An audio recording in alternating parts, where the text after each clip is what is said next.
Hello बच्चों, कैसे हैं आप? उम्मीद करती हूँ आप बढ़िया और एकदम मज़े में होंगे। तो चलिए आपकी पढ़ाई को हम आगे बढ़ाएंगे और आज पढ़ेंगे हम एक पाठ जिसका नाम है मित्रता। अर्थात इस पाठ में मित्रता विषय पर निबंध है और इस निबंध को हम पढ़ने वाले हैं जिससे हमें मित्रता के विषय में अनेक जानकारियाँ मिलने वाली हैं। तो बच्चों, अपने इस पाठ को शुरू करने से पहले उसका संक्षिप्त परिचय ले लेते हैं। बच्चों, सभी लोग चाहते हैं कि उनका कोई मित्र हो जो दुख सुख में साथ दे, जिसके साथ वे अपनी भावनाओं को बांट सके। लेकिन मित्र कैसा होना चाहिए, उसमें कौन सी विशेषताएं होनी चाहिए, कौन सी बातें नहीं होनी चाहिए और उसका चुनाव कैसे करना चाहिए, इस निबंध में इसी बात को अच्छे प्रकार समझाया गया है। तो चलिए विलंब नहीं करते हैं और अपना निबंध शुरू करते हैं। जब कोई युवा पुरुष अपने घर से बाहर निकलकर बाहरी संसार में अपनी स्थिति जमाता है, तब पहली कठिनाई उसे मित्र चुनने में पड़ती है। अर्थात वो कैसे लोगों से मित्रता करे, ये सबसे पहले समस्या उसके सामने आती है।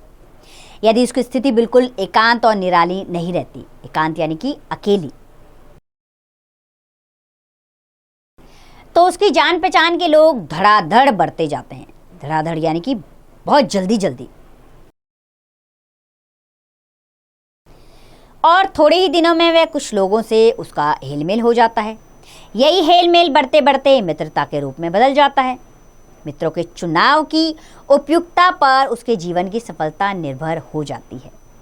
अर्थात उपयुक्तता का अर्थ होता है उपयुक्त, सही मित्र। क्योंकि संगति का गुप्त प्रभाव हमारे आचरण पर बड़ा भारी पड़ता है। अर्थात अगर हमने गलत मित्र चुन लिए तो हमारा आचरण भी विपरीत दिशा की ओर चल पड़ेगा। इसीलिए हमें सही मित्रों का चुनाव करना चाहिए।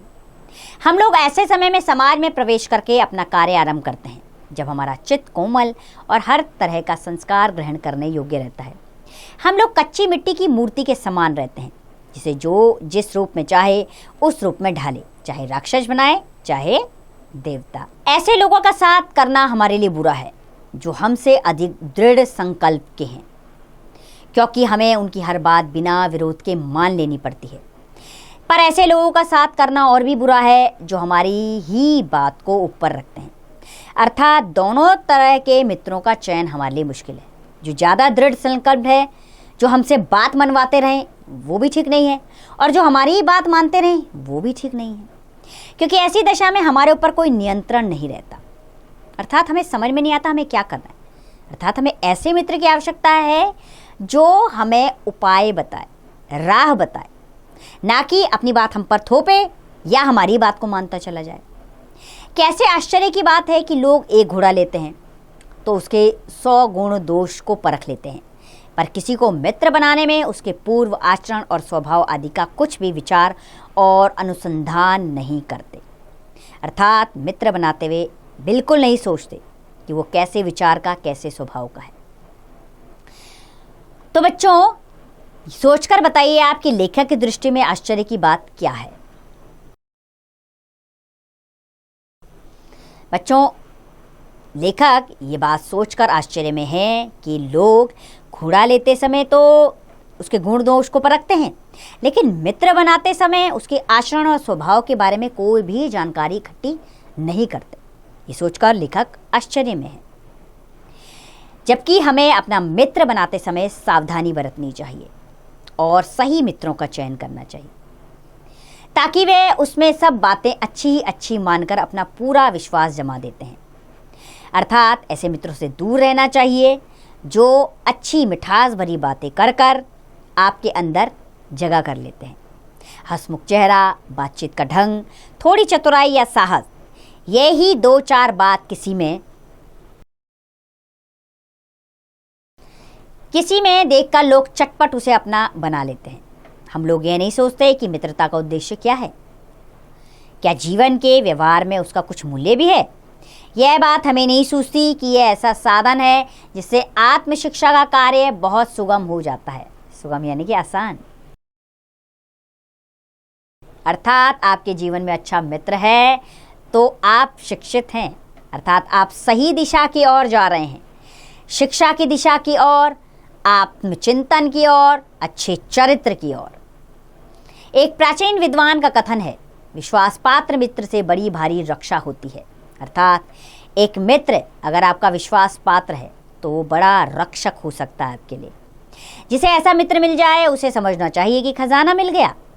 विश्वास पात्र मित्र जीवन की एक औषधि है। औषधि यानी कि दवाई है। अर्थात एक अच्छा मित्र आपके लिए एक औषधि का काम करता है। जैसे रोग होने पर सही औषधि मिल जाए तो आपका रोग दूर हो सकता है, लेकिन वैसे ही अगर एक अच्छा मित्र आपके जीवन में है तो आपके जीवन से वो निराशा को मिटा सकता है। हमें अपने मित्रों से ये आशा रखनी चाहिए कि वे उत्तम संकल्पों से हमें दृढ़ करेंगे, दोषों और त्रुटियों से हमें बचाएंगे, हमारे सत्य, पवित्रता और मर्यादा के प्रेम को पुष्ट करेंगे। पुष्ट यानी कि बल देंगे। जब हम कुमार्ग पर पैर रखेंगे तब वे हमें सचेत करेंगे। जब हम हतोत्साहित होंगे तब हमें उत्साहित करेंगे। हतोत्साहित यानी कि जब हमारा उत्साह कम होने लगेगा तब हमारे मित्र हमारे अंदर उत्साह भरेंगे। सारांश है कि वे हमें उत्तमापूर्वक जीवन निर्वाह करने में हर तरह से सहायता देंगे। सच्ची मित्रता में उत्तम वैद्य जैसी निपुणता और परख होती है। अच्छी से अच्छी माता का सा धैर्य और कोमलता होती है। ऐसी ही मित्रता करने का प्रयत्न प्रत्येक व्यक्ति को करना चाहिए। अर्थात हर व्यक्ति को ऐसे मित्र बनाने चाहिए जो मित्र आपको सही मार्ग दिखाए और आपके लिए एक औषधि बने। छात्रावस्था में मित्रता की धुन सवार रहती है। अर्थात जब आप छात्रावस्था में हैं, छात्रावस्था का अर्थ होता है छात्रावस्था, इसमें मित्रता की धुन सवार रहती है। अर्थात आप बेहद बहुत सारे मित्र बनाते हैं। उस समय मित्रता हृदय में उमड़ पड़ती है। पीछे के जो स्नेह बंधन होते हैं उनमें ना तो उतनी उमंग रहती है ना उतनी खिन्नता। बाल मैत्री में जो मग्न करने वाला आनंद होता है, जो हृदय को बेधने वाली ईर्ष्या और खिन्नता होती है, वह और कहाँ। ऐसी मधुरता और कैसा प्रेम होता है, कैसा अपार विश्वास होता है। हृदय से कैसे उद्गार निकलते हैं।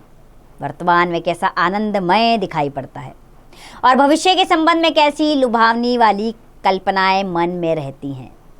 कितनी जल्दी बातें लगती हैं और कितनी जल्दी मानना मनाना होता है। अर्थात छात्रावस्था ऐसी अवस्था होती है जब धुन रहती है मित्र बनाने की। सबसे जल्दी प्रेम हो जाता है, विश्वास भी कर लेते हैं हम एक दूसरे पर। आनंद ही आनंद चारों तरफ दिखाई देने लगता है। कल्पनाएं हिलोर मारने लगती है और हम एक दूसरे पर बहुत विश्वास करते हैं। सहपाठी की मित्रता, इस उक्ति यानी कि कथन, इस उक्ति में हृदय के कितने भारी उथल पुथल का भाव भरा हुआ है। किंतु जिस प्रकार युवा पुरुष की मित्रता स्कूल के बालक की मित्रता से दृढ़, शांत और गंभीर होती है, उसी प्रकार हमारी युवावस्था के मित्र बाल्यावस्था के मित्रों से कई बातों से अलग होते हैं। जैसे कि मैं समझता हूँ कि मित्र चाहते हुए बहुत से लोग मित्र के आदर्श की कल्पना मन में करते होंगे, पर इस कल्पित आदर्श से, कल्पित यानी कि कल्पना मात्र से, कल्पित आदर्श से तो हमारा काम जीवन की झंझटों में चलता नहीं। सुंदर प्रतिभा, मनभावनी चाल और स्वच्छंद प्रकृति, यही दो चार बातें देखकर मित्रता की जाती है। पर जीवन संग्राम में साथ देने वाले मित्रों में इनसे कुछ अधिक बातें चाहिए। मित्र केवल उसे नहीं कहते जिसके गुणों की तो हम प्रशंसा करें, पर जिससे हम स्नेह ना कर सकें। अर्थात उसके गुणों को तो हम माने लेकिन अंदर से प्रेम ना करें, जिससे अपने छोटे छोटे काम ही हम निकालते जाएं पर भीतर ही भीतर घृणा करते रहें। ऐसा मित्र नहीं। मित्र सच्चे पथ प्रदर्शक के समान होने चाहिए। पथ प्रदर्शक यानी कि सही राह दिखाने वाले। अर्थात मित्र कैसे होने चाहिए? जो हमें सही समय पर सही राह दिखाए, जिस पर हम पूरा विश्वास कर सके। मित्र भाई के समान होना चाहिए जिसे हम अपना प्रीति पात्र बना सकें, अर्थात जिसे हम सबसे अच्छा मित्र बनाएं। हमारे और हमारे मित्र के बीच सच्ची सहानुभूति हो, अर्थात दया की भावना ना हो। सच्चे भाव एक दूसरे के लिए उमड़ कर आए। ऐसा होना चाहिए, ऐसी सहानुभूति जिससे एक के लाभ हानि को दूसरा अपना लाभ हानि समझे। मित्रता के लिए आवश्यक नहीं कि दो मित्र एक ही प्रकार का कार्य करते हों या एक ही रुचि रखते हों। प्रकृति और आचरण की समानता भी आवश्यक नहीं है। दो भिन्न प्रकृति के मनुष्यों में बराबर प्रीति और मित्रता रही है। राम धीर और शांत प्रकृति के थे, लक्ष्मण उग्र और उद्वित स्वभाव के थे। पर दोनों भाइयों में अत्यंत प्रगाढ़ स्नेह था। प्रगाढ़ यानी कि असीम, इसकी कोई सीमा नहीं है। ऐसा प्रेम था राम और लक्ष्मण के बीच, लेकिन दोनों की प्रकृति यानी कि आचरण अलग अलग था।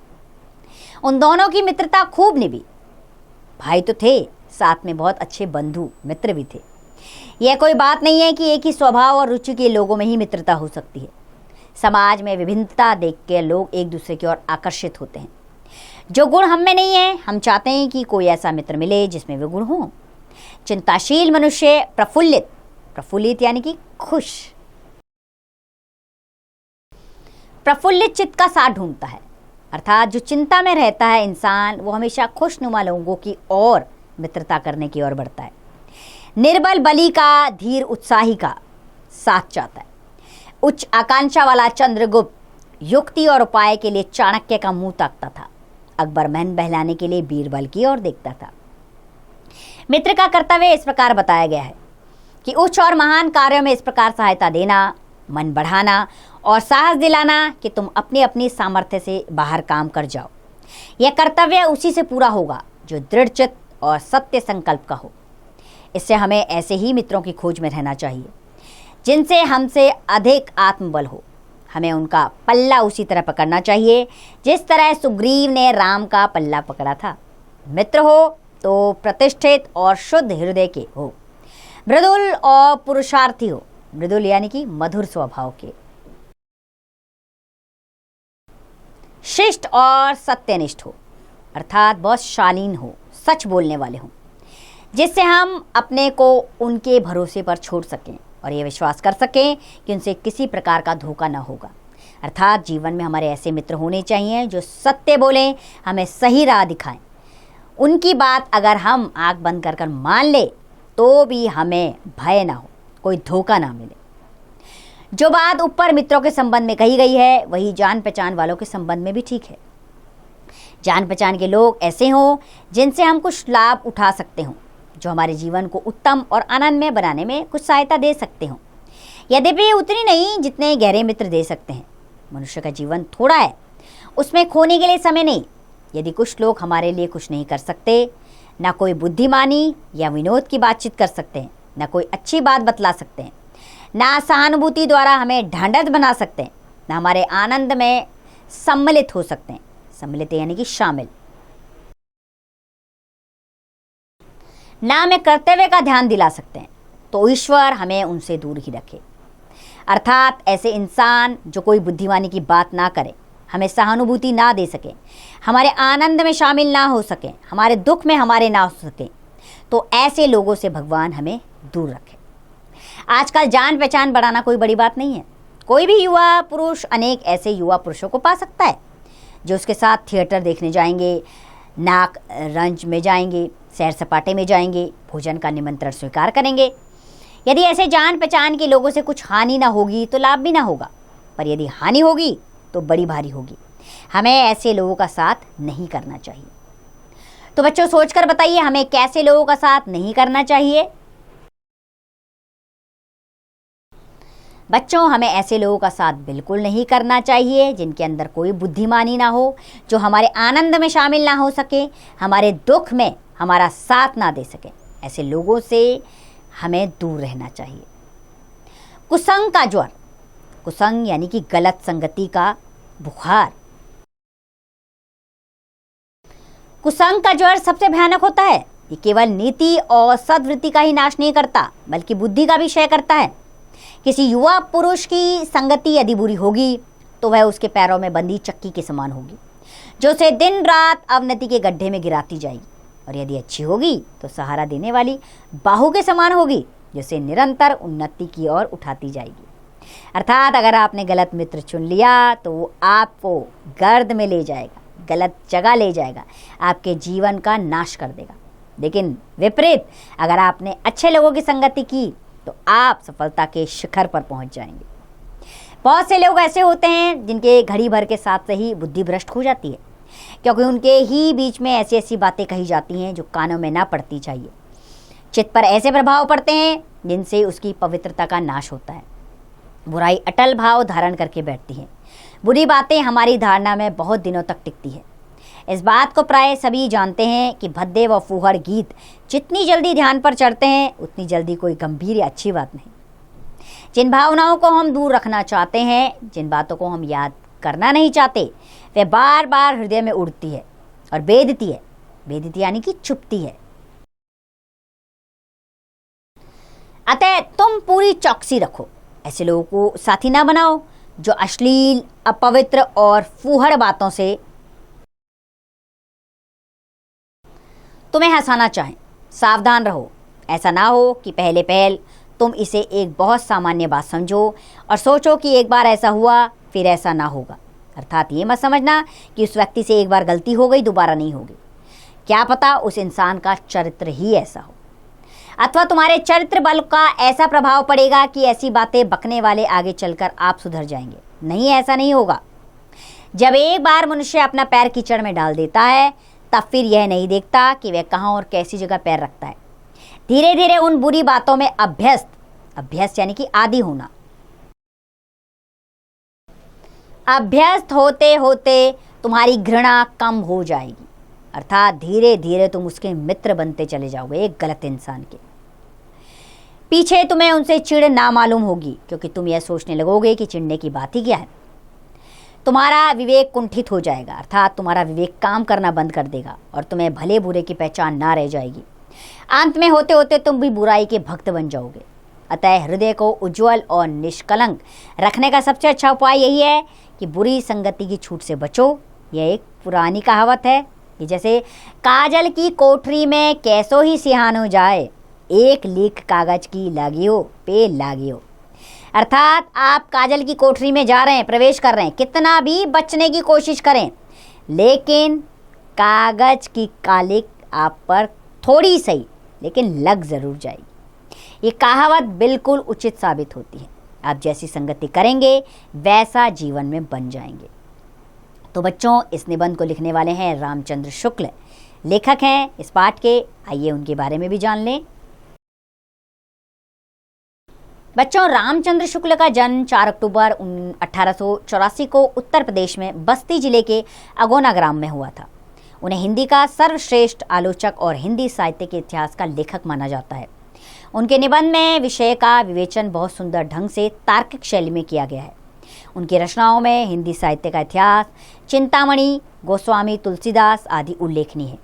उनका निधन 2 फरवरी 1941 को हुआ। तो बच्चों, ये तो थे रामचंद्र शुक्ल, जिनके द्वारा लिखित निबंध को हमने पढ़ा, जिसमें हमने मित्रता के विषय में जाना कि हमें कैसे मित्रों का चुनाव करना चाहिए। गलत मित्रों का चुनाव करेंगे तो जीवन दूषित हो जाएगा, और अगर सही मित्र चुनेंगे तो जीवन से भी ऊपर उठ जाएगा। अर्थात आप सफलता के शिखर को छूते चले जाएंगे। तो उम्मीद करती हूँ बच्चों, इस निबंध से मिलने वाली शिक्षा को आप भी अपने जीवन में अपनाएंगे और आप अच्छे मित्रों का चुनाव करेंगे ताकि आपका भविष्य उज्जवल बने। अब इसका अभ्यास कार्य आप स्वयं कीजिए।